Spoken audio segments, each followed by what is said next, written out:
And what is up, motherfuckers? We are back now with the regular season underway. Preseason's over. It's time for our regular season. And to start off, I don't know what the Rangers are doing. I think I have a little bit of mixed opinion on them. So I'll say this. What's kind of been happening, the Rangers, 3 home games, did not score in any of them. But on the away games, they were amazing. They were blowing out the competition, and now we are coming up against a game tonight, Rangers-Sharks, where the Sharks are a winless team, and the Rangers haven't won at home. So now we have to see what's going to come out of that. But so what do we think about the Rangers? Let's just get right into this and how they started. Yeah, I'm still on the fence whether or not Mike Sullivan's a good coach, if Vladislav Gavrikhov's any good. If they can score at home, which I think they did, they have 1 goal at home. Yeah, we have one goal at home, but it was a game that we still lost. So at least we broke the non-scoring streak, but now we have to deal with winning at home, which is the next issue. Which seems pretty difficult for some reason. The goalies have played great. They haven't given up very many goals at home. They just can't figure out how to score at home, which isn't a good thing. Yeah, and like I said, away games have been great. I mean, I think we've had 4 to 8 games. We outscored the Sabres, we outscored the Penguins, which is a team that we got shut out by the first time. So I don't really know what the issue is. In terms of players right now, though, I have kind of liked everybody. I've liked some of the new people. I think Laba's actually been good, and I was a little bit kind of upset that they took him over Peralta originally, but I think that he's been good. Yeah, he's been great. I think defensively they're still kind of I don't think Carson Soucy's any good. I can say that with confidence. Yeah, he's a player. I don't really know why we still are doing anything with him. I think it was kind of a weird thing to even trade for him, because that was he was with JT Miller when they were in the Canucks. Yeah, he's kind of Miller's buddy, and Miller's the captain now, so he can kind of get his buddies. Yeah, JT Miller is captain. I don't know. I can't say I've really noticed anything that different, but I don't think it's been that crazy of a shift, even though coming into the season he kind of made it seem like it was going to be a much bigger shift than it actually was. Yeah, he's kind of trying to hype the team up because they were kind of dead last year, and I think they're playing a little bit more of an edge. I just can't tell you if their coaching was an upgrade. Yeah, so we'll have to see about Mike Sullivan. I think he's still getting started.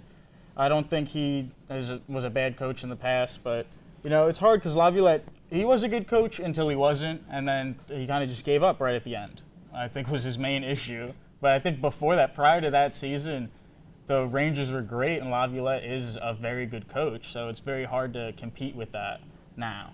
Yeah, also I've noticed in the NHL, they like to cycle through the same 35 coaches. It's Mike Sullivan got fired by the Penguins, and then immediately the Rangers hey, coach for us? Because Pretty they'll please? see, this person won a cup, even if it's however many years ago, and they're I'm sure they can do it again. It's been 8 years or something, but I'm sure you can do it again. So that's been the Rangers' issue. We have some other teams, the Flames, who they weren't a great team last season, but they are really not doing well now. And they've really just tanked it down now. And so what do you think of that team and how they've been?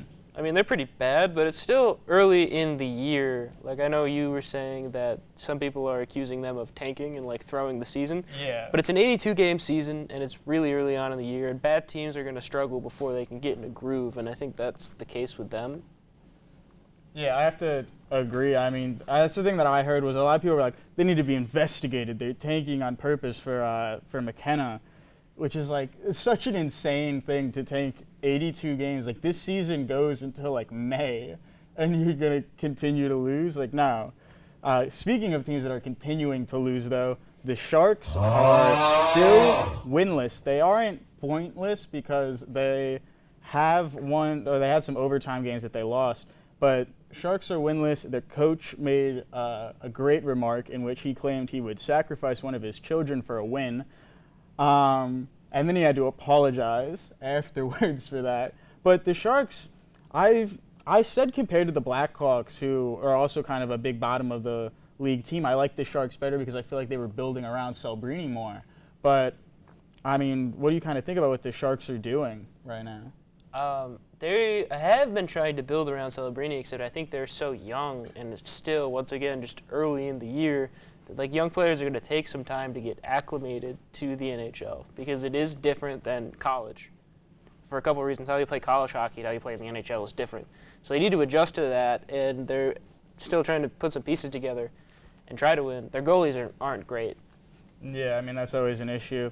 But I think, yeah, what you're saying is true. They're young because I think for Chicago, they're not really building around Bedard, but I think the players that they do have, they have a lot more experience. A lot of the older players. I feel like the Sharks really don't have a lot of well-established kind of older players on the team. Like, when you think of it, it is Celebrini and Smith and some of the newer guys.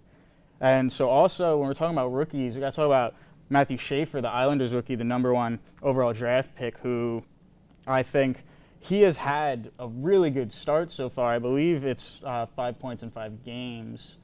I'm not exactly sure, but even for being on a team that Islanders have not been that great. They haven't been great before, and they're still not the best. But, you know, he started off, he got 2 goals in 1 game, and then he's been getting some assists, which is obviously, you know, when you're a defenseman, that's what you're going to get more of. And to see him, clearly the Islanders trust him because Patrick Roy, the head coach, has given him plenty of minutes on ice despite his, you know, it's only being his first year.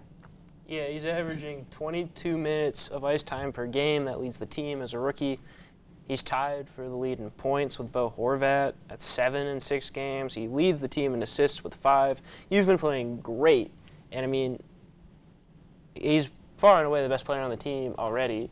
Yeah. Not that they had much to start with because they're the Islanders and they're bad. Yeah, but we'll have to see what they can do because I think, especially just having defense is one of the biggest things, and it's kind of the hardest thing for any team to really get under wraps. Whenever someone has a weak point, I feel like it's always defense. And for him to be getting this many assists also, I think he's got a really good future ahead of him. But we're going to have to see what the Islanders do to kind of build around him and see how the rest of that goes. Yeah, he's playing great. Still no penalty minutes, but he is at even 0 in plus minus. So not playing the best. Not playing the best offensive game, and he's playing okay defense too. Yeah, and then for our last team to talk about that I really kind of want to discuss is the Ducks because they are essentially the Rangers' retirement home right now, and they have an okay start. They're 3-2-1 for the season, but you know we're talking about Ranger players there. So Chris Kreider's there, and I know you said that he is on injury right now or on a day-to-day basis, but starting off, I think he was very good on that team.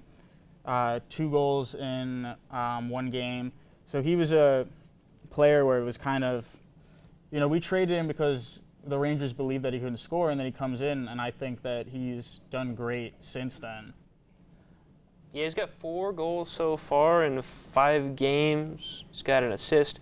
Watching him, he looked like vintage Kreider, which we hadn't seen in a couple of years from him. He looks like not the stand in front of the net and just knock a bunch in on deflection Kreider when he scored those 50 goals, but he looks like the old power forward, I'm just going to ram it down your throat and score that way Kreider, and it's working, and the Rangers haven't been able to get that out of him. Yeah, it seems like he's returned to form, and it seems like this is kind of an issue that any of the Rangers that are traded away, it kind of seems to happen where you see them pick up after they leave. I mean, it's happened with Capo Caco and a couple of other players that have left. And the Ducks, like I said, they have Vetrano, who was a past Ranger. Trouba is on there right now, too. And then, not a Ranger, but they do have a great rookie right now in terms of Beckett Sinecki, who is starting off pretty strong. I believe he's got 3 goals and 2 assists for the season to start off. So for him being such a new player in the league, I think this is only his 2nd season. I think he is doing very well, too. Yeah, Beckett Sinecki, a name I definitely remember. I do remember who that is. Yeah, he was a player that, when drafted, he was picked a lot higher than people thought. It was a very risky move, but I think it's worked out well for them in terms of them starting to rebuild and starting to get better with this team. I'm Beckett Sinecki's #1 fan. I have a lot to say on him. Yeah, well, I think that's all the time that we have for today. That's all we got to talk about. Thank you so much for watching, and we will see you next time. Panarin controlling, feeds Fox. Now Panarin moves in. He shoots. He scores! He scores!